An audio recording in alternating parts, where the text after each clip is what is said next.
अगर हम अभी सोचें कि भारत की सबसे ऊंची पर्वत चोटी कौन सी है, तो शायद दिमाग में तुरंत एक नाम आए केटू। हाँ, ज्यादातर लोग ये जवाब देते हैं। राइट। लेकिन क्या होगा अगर मैं कहूँ कि ये जवाब पूरी तरह सही होकर भी टेक्निकल रूप से गलत हो सकता है। अच्छा। और ये सिर्फ एक भूगोल का सवाल नहीं है, मतलब ये एक बहुत बड़ी भू राजनीतिक बहस का लाइक हिस्सा है। सब्सक्राइब।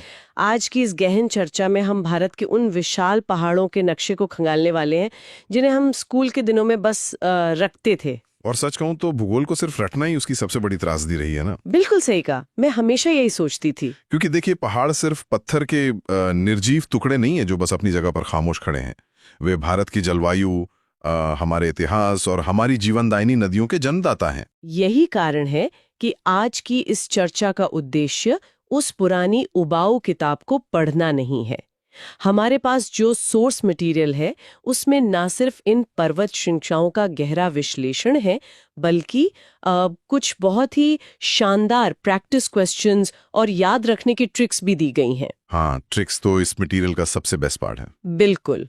तो हम इन ट्रिक्स को डिकोड करेंगे, प्रश्नों को हल करेंगे और इस भारी भरकम डेटा को इस तरह समझेंगे कि वो हमारे दिमाग में मतलब हमेशा के लिए छप जाए। तो क्या हम तैयार हैं इस सफर के लिए? मैं तो बिल्कुल तैयार हूं। और मुझे लगता है सबसे लॉजिकल यही होगा कि हम इस सफर की शुरुआत सबसे ऊंचे, सबसे विशाल और सबसे उत्तर में स्थित पहाड़ों से करें, यानी हमारे हिमालय। हिमालय नाम आते ही दिमाग में बस बर्फ से ढकी चोटियां आती हैं, लेकिन सोर्स में जो सबसे पहली टेक्निकल बात इसके बारे में कही गई है वो ये है कि हिमालय विश्व की सबसे नवीन वलित पर्वत श्रृंखला है। हाँ, नवीन वलित पर्वत, जिसे हम इंग्लिश में यंगेस्ट फोल्डेड माउंटेन कहते हैं। राइट। जब मैं फोल्डेड या वलित शब्द सुनती हूँ तो मुझे हमेशा ऐसा लगता है जैसे किसी ने एक बहुत बड़े कालीन को फर्श पर बिछाकर दोनों किनारों से एक साथ जोर से धक्का दिया हो। ये एक बहुत बढ़िया कंपैरिजन है ना? धक्का लगने से वो कालीन बीच में से मुड़कर ऊपर की तरफ उठ जाता है और उसमें सिलवटें पड़ जाती हैं।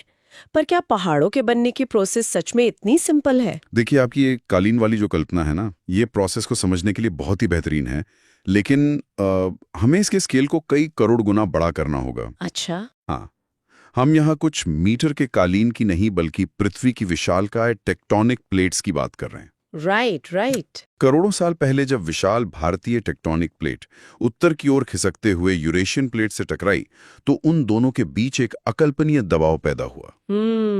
उस भीषण टक्कर और दबाव की वजह से बीच की जमीन सचमुच मुड़कर ऊपर की तरफ उठने लगी। वेट, तो आप कह रहे हैं कि इतनी विशाल पर्वत श्रृंखला सिर्फ दो प्लेट्स के टकराने का नतीजा है?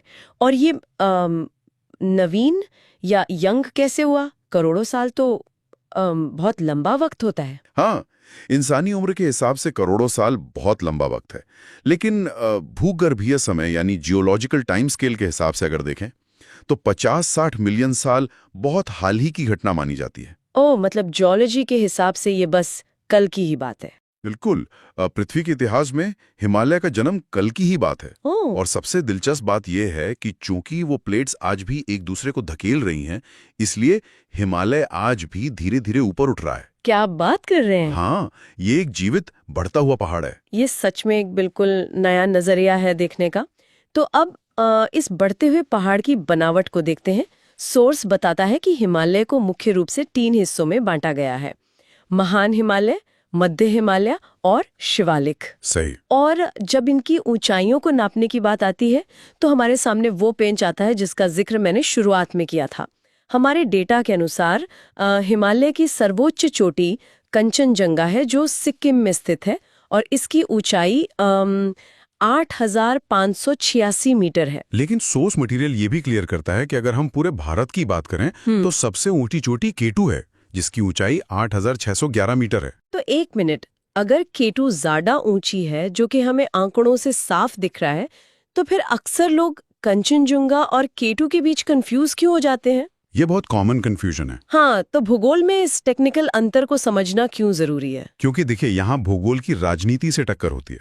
जब हम किसी क्षेत्र का अध्ययन करते हैं तो हमें उसकी वर्तमान वास्तविकताओं का भी ध्यान रखना होता है। राइट। कंचनजुंगा जो है वो पूरी तरह से भारत के नियंत्रण वाले क्षेत्र में, यानी सिक्किम के अंदर निर्विवाद रूप से सबसे ऊंची चोटी है। और केटू? दूसरी तरफ केटू, जिसे गॉडविन ऑस्टिन भी कहा जाता है, वो भौगोलिक रूप से भारत का हिस्सा होते हुए भी वर्तमान में पीओके यानी पाकिस्तान अधिकृत कश्मीर में स्थित है। अच्छा, तो ये हमें सिखाता है कि नक्शे सिर्फ भौतिक सीमाएं नहीं बताते, वे जटिल भू राजनीतिक कहानियां भी कहते हैं। बिल्कुल सही पकड़ा आपने। तो ये सिर्फ ऊंचाई का नहीं बल्कि अधिकार क्षेत्र का भी मामला है। अब एग्जाम्स या चर्चा के दौरान इन चोटियों के नाम और लोकेशन याद रखना अक्सर दिमाग सुन कर देता है। हाँ, रोट लर्निंग तो मुश्किल है ही। पर हमारे सोर्स में इसे याद रखने के लिए एक बहुत ही मजेदार ट्रिक दी गई है। लाइन है, कंचन नंदा के साथ हिमालय गई। ये बहुत ही सिंपल और काम की ट्रिक है। हाँ, यहाँ कंचन का सीधा मतलब कंचनजुंगा से है और नंदा का मतलब नंदा देवी से है, जो उत्तराखंड में स्थित है। ओके। ये दोनों ही हिमालय की बेहद अहम चोटियां हैं। इस एक छोटी सी लाइन से कम से कम 2 सबसे प्रमुख चोटियों को उनके सही संदर्भ में याद रखा जा सकता है। शानदार। तो इसी बात पर हमारे सोर्स मटेरियल से पहला प्रैक्टिस क्वेश्चन लेते हैं। जो हमारी चर्चा को सुन रहे हैं वो भी साथ साथ इसका उत्तर सोच सकते हैं। बिल्कुल। प्रश्न 1, हिमालय की सबसे बाहरी और दक्षिणतम श्रेणी को किस नाम से जाना जाता है? विकल्प है ए हिमाद्री, बी हिमाचल, सी शिवालिक या डी लद्दाख। देखिए, अगर हम उस कलीन वाली कल्पना पर वापस जाएं और लॉजिकल तरीके से देखें तो महान हिमालय या हिमाद्री सबसे अंदरूनी और ऊंचा हिस्सा है। मध्य हिमालय या हिमाचल उसके ठीक नीचे है और जो हिस्सा सबसे बाहर दक्षिण की तरफ मैदानी इलाकों से लगता है वो है शिवालिक। तो इसका सही उत्तर हुआ सी शिवालिक। एकदम सटीक विश्लेषण। अब हम हिमालय से थोड़ा और ऊपर यानी उत्तर की ओर चलते हैं, एक ऐसा इलाका जिसे ट्रांस हिमालय कहा जाता है। जी, ट्रांस हिमालय असल में मुख्य हिमालय के भी उत्तर में यानी तिब्बत के पठार की तरफ स्थित है। अच्छा, मतलब और भी नॉर्थ में। हाँ, और ये इलाका बहुत ही दुर्गम और सूखा है। इसमें 3 प्रमुख पर्वत श्रेणियां शामिल हैं, काराकोरम, लद्दाख और जांस्कर। और जिस केटू चोटी के राजनीतिक विवाद की हमने अभी थोड़ी देर पहले चर्चा की ना, हाँ। वो इसी ट्रांस हिमालय क्षेत्र का हिस्सा है। ओह, तो वो वहां है। और इन तीनों श्रेणियों का सही क्रम याद रखने के लिए सोर्स में जो ट्रिक दी गई है वो बहुत ही छोटी और तेज है। ट्रिक है कालाजा। हाँ, ये बहुत काम आती है क्योंकि एग्जाम्स में अक्सर भूगोल के कठिन सवालों में पहाड़ों को उत्तर से दक्षिण के क्रम में लगाने को कहा जाता है। राइट, ऑर्डर में लगाना होता है। वहां ये छोटा सा शब्द कालाजा बिल्कुल जादू की तरह काम करता है। का से काराकोरम सबसे उत्तर में, फिर ला से लद्दाख उसके नीचे और अंत में जा से ज़ांस्कार सबसे दक्षिण में। बहुत बढ़िया। तो चलिए इस ट्रिक का टेस्ट अपने दूसरे प्रैक्टिस क्वेश्चन से करते हैं। प्रश्न 2, भारत की सबसे ऊंची चोटी केटू किस पर्वत श्रेणी का हिस्सा है? विकल्प है ए लद्दाख श्रेणी, बी ज़ांस्कार श्रेणी, सी काराकोरम श्रेणी या डी पीर पंजाल श्रेणी। तो अभी हमने कालाजा की बात की। सबसे उत्तर में जो क है यानी काराकोरम, हाँ। वो सबसे दुर्गम और ऊंची श्रेणी है। हाँ। केटू उसी सबसे उत्तरी श्रेणी का मुकुट है एक तरह से। इसलिए सही उत्तर है सी काराकोरम श्रेणी। कमाल है, ये छोटी छोटी ट्रिक्स इतने भारी डेटा को कितनी आसानी से समेट लेती है ना। बिल्कुल। अब तक हमने देखा कि कैसे पहाड़ जन्म ले रहे हैं, वो टकरा रहे हैं और ऊपर उठ रहे हैं। लेकिन क्या होगा अगर हम इस भौगोलिक प्रोसेस को करोड़ों अरबों सालों तक ऐसे ही छोड़ दें? दिलचस्प सवाल है। यानी वक्त और मौसम एक विशाल पहाड़ के साथ क्या करते हैं? इसका जवाब खोजने के लिए हमें उत्तर के इन यंग पहाड़ों को छोड़कर भारत के पश्चिमी हिस्से की ओर चलना होगा, यानी अरावली पर्वतमाला की ओर। सही जगह जा रहे हैं हम। अगर मैं अरावली की तुलना करूँ ना, तो ये मुझे परिवार के उस बेहद समझदार और बुजुर्ग सदस्य की तरह लगता है। ये हिमालय जैसे शोर मचाने वाले और हर दिन अपनी ऊंचाई बढ़ाने वाले युवा की तरह नहीं है। ये वो पहाड़ है जिसने वक्त की सबसे क्रूर मार झेली है। ये तुलना इसके भौगोलिक इतिहास को बहुत अच्छे से बयान करती है। देखिए, अरावली को विश्व की सबसे प्राचीन वलित पर्वत श्रृंखलाओं में से एक माना जाता है। ओ, यानी सबसे पुरानी? हाँ, जरा सोचिए, जो प्रोसेस हिमालय के साथ आज हो रही है वो अरावली के साथ अरबों साल पहले हुई थी। लेकिन हमारी सोर्स मटेरियल बताती है कि आज ये केवल एक अवशिष्ट पर्वत यानी रेजिडुअल माउंटेन के रूप में बची है। मुझे इसी शब्द अवशिष्ट पर आपसे थोड़ी क्लैरिटी चाहिए थी। एक पहाड़ जो कभी हिमालय जितना ही विशाल और ऊंचा रहा होगा, वो घिसकर एक अवशेष कैसे बन सकता है? मैं समझ सकता हूं कि ये अकल्पनीय क्यों लगता है। मतलब क्या हवा की रफ्तार और बारिश की बूंदें सच में इतनी ताकतवर हैं कि वे ठोस पत्थर के पहाड़ों को मिट्टी में मिला दे? सुनने में तो ये बहुत अजीब लगता है क्योंकि हम इसे अपनी उम्र की छोटी सी खिड़की से देख रहे हैं। इसे भूविज्ञान में अपरदान या इरोजन कहा जाता है। Okay, erosion. लगातार अरबों सालों तक जब तेज हवाएं पत्थरों से टकराती हैं, जब नदियां अपनी पूरी ताकत से चट्टानों को काटती हैं और जब दिन की भयंकर गर्मी और रात की ठंड पत्थरों में दरारें पैदा करती है ना, तो सबसे कठोर चट्टानें भी धीरे धीरे रेत और मिट्टी में बदल जाती हैं। अरावली कभी एक गगनचुंबी पर्वतमाला थी। हाँ, लेकिन वक्त और प्रकृति ने इसे घिस दिया।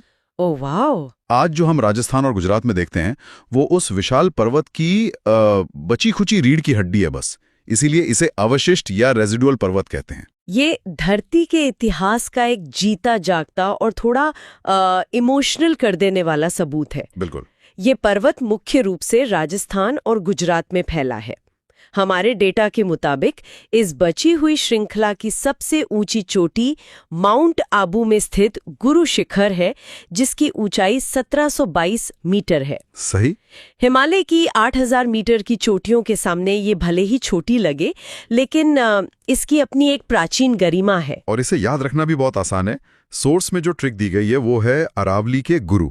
अरावली के गुरु। हाँ, अरावली से पर्वतमाला का नाम और गुरु से उसकी सर्वोच्च चोटी यानी गुरु शिखर। परफेक्ट।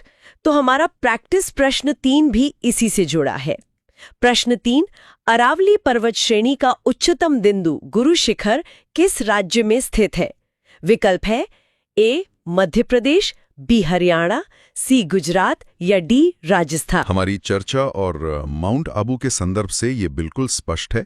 सही उत्तर डी राजस्थान है। पहाड़ों के जन्म यानी हिमालय और उनके बुढ़ापे यानी अरावली को समझने के बाद अब हम भारत के नक्शे के ठीक बीचों बीच आते हैं। Central India. हाँ, एक ऐसी भौगोलिक रेखा जो उत्तर भारत को दक्षिण भारत से विभाजित करती है। मेरा मतलब है सतपुरा और विंध्याचल पर्वत श्रेणियां। देखिए, ये श्रेणियां सिर्फ भौगोलिक नहीं बल्कि भारत की एक बहुत बड़ी सांस्कृतिक विभाजक रेखा भी रही हैं। राइट। लेकिन जियोलॉजी के नजरिए से यहाँ जो सबसे बड़ी घटना घट रही है वो हिमालय के बिल्कुल उलट है। हिमालय में हमने देखा कि दो प्लेट्स एक दूसरे को धक्का दे रही हैं, है ना? हाँ, कंप्रेस कर रही थी। लेकिन मध्य भारत के इस हिस्से में जमीन एक दूसरे से दूर खींच रही है। यह रिफ्ट वैली का जिक्र आता है। बताया गया है कि नर्मदा नदी इसी भ्रंश घाटी से होकर बहती है। बिल्कुल सही। मैं इसको थोड़ा विजुअलाइज करने की कोशिश कर रही हूँ। क्या ये किसी नई पक्की सड़क पर आई उस बड़ी दरार की तरह है जो किसी भारी झटके या भूकंप के बाद दिखती है और फिर उस गहरी दरार के बीच से कोई नदी अपना रास्ता बना लेती है? आपकी सड़क की दरार वाली जो कल्पना है यहाँ एकदम सटीक बैठती है। ओह अच्छा। जब जमीन के नीचे की टेक्टोनिक प्लेट्स एक दूसरे से विपरीत दिशाओं में खींचती हैं तो बीच का हिस्सा टेंशन के कारण नीचे धंस जाता है। इसे ही रिफ्ट वैली या भ्रंश घाटी कहते हैं। तो वो इसेंशियली एक धसी हुई जगह है। हाँ, ये बिल्कुल उस गहरी दरार जैसा ही है। दरार के दोनों तरफ जो ऊंचे किनारे बच गए वे विंध्याचल और सतपुड़ा के पहाड़ बन गए और बीच की उस गहरी धसी हुई जगह से नर्मदा नदी बहने लगी। क्या बात है। इस तरह से चीजों की कल्पना करने से कॉम्प्लेक्स साइंस भी एक कहानी जैसा लगने लगता है। अब अगर इनकी चोटों की बात करें तो सोर्स में सतपुड़ा की सबसे ऊंची चोटी का नाम धूपगढ़ बताया गया है जी। इसकी ऊंचाई 1350 मीटर है और यह महादेव पहाड़ियों पर स्थित है।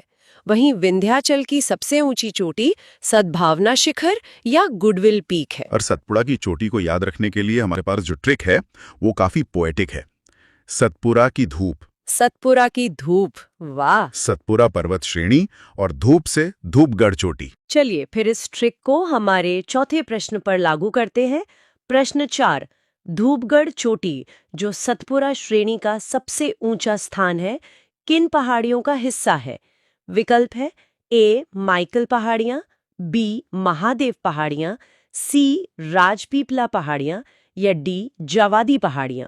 तो सतपुरा की धूप ट्रिक हमें धूपगढ़ तक तो ले जाती है और जैसा कि हमने अभी डाटा में चर्चा की ये चोटी महादेव पहाड़ियों की श्रृंखला में स्थित है। इसलिए सही उत्तर बी महादेव पहाड़ियां हैं। तो हमने उत्तर के विशाल पहाड़ों को देखा, पश्चिम के बुजुर्ग पहाड़ों को समझा और मध्य भारत को बांटने वाली उस गहरी दरार को भी देखा। अब हमारे पास नक्शे का सिर्फ एक बड़ा हिस्सा बचता है, यानी दक्षिण भारत। हमारा पेनिनसुलर रीजन। राइट, भारत के तटीय पहाड़, जिन्हें हम पश्चिमी घाट और पूर्वी घाट के नाम से जानते हैं, ये मुझे पूरे प्रायद्वीपीय भारत के रक्षकों जैसे लगते हैं। रक्षक कहना इन्हें बिल्कुल सही होगा, क्योंकि ये पूरे दक्षिण भारत की जलवायु को आकार देते हैं। पश्चिमी घाट, जिसे सह्याद्री भी कहा जाता है, गुजरात और महाराष्ट्र की सीमा पर तप्ती नदी के मुहाने से शुरू होकर एकदम नीचे कन्याकुमारी तक फैला हुआ है। बहुत लंबा स्ट्रेच है। और सोर्स इसके बारे में एक बहुत ही अहम बात बताता है कि ये एक काफी निरंतर या कंटिन्यूअस पर्वत श्रृंखला है। निरंतर होने से मतलब है कि इसमें बीच बीच में रास्ते या दरारें बहुत कम है। बिल्कुल, ये एक लंबी बिना टूटी हुई दीवार की तरह तट के किनारे किनारे चलता है। और इसका सबसे बड़ा फायदा ये होता है कि जब अरब सागर से नमी लेकर मानसूनी हवाएं आती हैं, तो ये विशाल दीवार उन्हें रोक लेती है। ओह, इसीलिए वहां इतनी बारिश होती है। हाँ, जिसके कारण पश्चिमी तट पर बहुत भारी बारिश होती है और वहां घने जंगल पाए जाते हैं। और अगर हम इस दीवार की ऊंचाइयों की बात करें, तो सोर्स बताता है कि पश्चिमी घाट और दरअसल पूरे दक्षिण भारत की सर्वोच्च चोटी अनामुदी है, जिसकी ऊंचाई 2695 मीटर है। सही बात है। इसके अलावा नीलगिरी की पहाड़ियों में डोडा बेटा दूसरी सबसे ऊंची चोटी है। और इसे याद रखने के लिए सोर्स ने जो शानदार ट्रिक दी है वो है ऐना दक्षिण के शेर हैं। ये ट्रिक तो कोई नहीं भूलने वाला। यहाँ ऐना का सीधा सा अर्थ अनामुदी से है और दक्षिण के शेर ये क्लियर करता है कि ये पूरे दक्षिण भारत की सबसे ऊंची चोटी है ना? तो बिना समय गंवाए हम अपना 5वां प्रैक्टिस क्वेश्चन ले लेते हैं। हाँ, बताइए। प्रश्न 5, दक्षिण भारत की सबसे ऊंची पर्वत चोटी कौन सी है? विकल्प हैं ए डोडा बेट्टा, बी महेंद्रगिरी, सी अनामुदी या डी गुरु शिखर। अना दक्षिण के शेर है। इस ट्रिक को याद करते हुए कोई भी आसानी से बता सकता है कि सही उत्तर सी अनामुदी है। एकदम सही। अब हम भारत के पूर्वी तट की ओर मुड़ते हैं, यानी पूर्वी घाट। यहाँ का जो डेटा है ना, उसने मुझे सच में थोड़ा हैरान किया। ऐसा क्या था उसमें? सोर्स बताता है कि पूर्वी घाट भारत के पूर्वी तट के समानांतर तो फैला है, लेकिन ये पश्चिमी घाट की तरह निरंतर दीवार नहीं है। ये काफी कटा छटा या फ्रेगमेंटेड है। अच्छा, और क्या आप अंदाजा लगा सकती हैं कि ये कटा छटा क्यों है? अगर हम अरावली वाली चर्चा को याद करें तो जरूर ये नदियों और वक्त का ही काम होगा। आपने बिल्कुल सही तार जोड़ा। दक्षिण भारत की बड़ी नदियां जैसे गोदावरी, कृष्णा और कावेरी, ये पश्चिमी घाट से निकलकर पूर्व की ओर बहती हैं। ओके। इन शक्तिशाली नदियों ने लाखों सालों में पूर्वी घाट के पहाड़ों को कई जगहों से बुरी तरह काट दिया है, ताकि वे बंगाल की खाड़ी में जा सकें। इसलिए पूर्वी घाट लगातार नहीं है, बल्कि अलग अलग पहाड़ियों के टुकड़ों में बटा हुआ है। बिल्कुल। लेकिन जिस बात ने मुझे सबसे ज्यादा सोचने पर मजबूर किया, वो इस पूर्वी घाट की ऊंचाई के आंकड़ों से जुड़ी है। हमारे सोर्स में स्पष्ट रूप से बताया गया है कि पूर्वी घाट की सर्वोच्चता चोटी जिंदगाड़ा है, जो 1690 मीटर ऊंची है और आंध्र प्रदेश में स्थित है। लेकिन साथ ही ये भी लिखा है कि पुरानी किताबों में महेंद्रगिरी को सबसे ऊंचा बताया जाता था। अब मेरा सवाल ये है कि एक पहाड़ अचानक से किताबों में अपनी ऊंचाई या अपना स्थान कैसे बदल सकता है? ये एक बहुत ही शानदार सवाल है और ये हमें साइंस की नेचर के बारे में कुछ बहुत गहरा सिखाता है। देखिए, पहाड़ ने अपनी जगह या ऊंचाई नहीं बदली है, हमारी नापने की तकनीक बदल गई है। ओह, यानी पहले गलत नापा था? हाँ, पहले के समय में सर्वे करने के तरीके सीमित थे, लेकिन जैसे जैसे सैटेलाइट मैपिंग, जीपीएस और रेडार टेक्निक एडवांस हुई, हमारे भौगोलिक आंकड़े और भी सटीक होते गए। नए सर्वेज में पाया गया कि जिंदागाड़ा असल में महेंद्रगिरी से ज्यादा ऊंचा है। ये एक बहुत ही हम्बल कर देने वाला एहसास है। हम अक्सर सोचते हैं कि जो भूगोल हमने स्कूल की किताबों में पढ़ लिया, वो बस पत्थर की लकीर बन चुका है। सही कहा। हमें लगता है कि पृथ्वी के बारे में जानने के लिए अब कुछ नया नहीं बचा है, लेकिन पूर्वी घाट का ये नया डेटा साबित करता है कि साइंस कभी रुकता नहीं है, खोज लगातार जारी है और हमारी जानकारी आज भी अपडेट हो रही है। बिल्कुल, और पुरानी जानकारी से चिपके रहने का मतलब है गलतियां करना। और एग्जाम्स में अक्सर एग्जामिनर इसी बात का टेस्ट करता है कि क्या स्टूडेंट अपडेटेड डेटा से वाकिफ है या वो अभी भी पुरानी किताबों के भरोसे बैठा है। ट्रू। तो इसी बात को ध्यान में रखते हुए हमारा आज का आखिरी प्रैक्टिस क्वेश्चन, प्रश्न 6। पूर्वी घाट की सबसे ऊंची चोटी जिंदागाड़ा किस राज्य में स्थित है? विकल्प है ए उड़ीसा, बी तमिलनाडु, सी आंध्र प्रदेश या डी कर्नाटक? हमारे बिल्कुल नए और अपडेटेड डेटा के अनुसार जिंदागाड़ा आंध्र प्रदेश की अराको वैली के पास स्थित है। इसलिए सही उत्तर सी आंध्र प्रदेश है। तो आज हमने भारत के नक्शे पर सच में एक बहुत ही लंबा और गहरा सफर तय किया है।